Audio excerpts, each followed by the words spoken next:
अवाम की लग गई दौड़ें, जल्दी जल्दी पेट्रोल ले लें, कहीं पेट्रोल पंप बंद ना हो जाएं। पेट्रोल एसोसिएशन ने किया अवाम के साथ अप्रैल के माह से पहले ही अप्रैल फुल।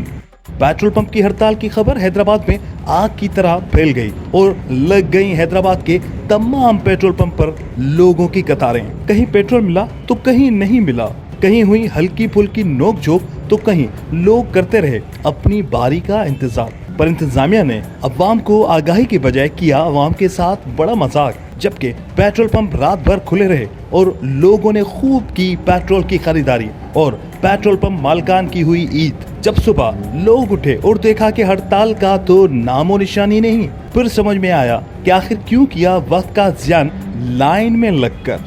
जबकि तर्जुमान वजारत पेट्रोलियम का कहना था कि वजारत तवानाई पेट्रोलियम डिवीजन की जानिब से पेट्रोल पंप डीलर्स के मार्जिन बढ़ाने के लिए केस ACC भिजवा दिया गया है। ऑयल मार्केटिंग कंपनीज और डीलर्स के मार्जिन में मुनासिब इजाफे के लिए वजारत कोशिशां है।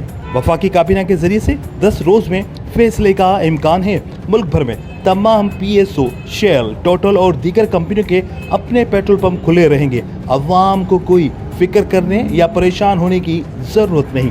कैमरामैन उमर हयात के साथ इमरान चलकियारी, धूम न्यूज़ 24/7 हैदराबाद।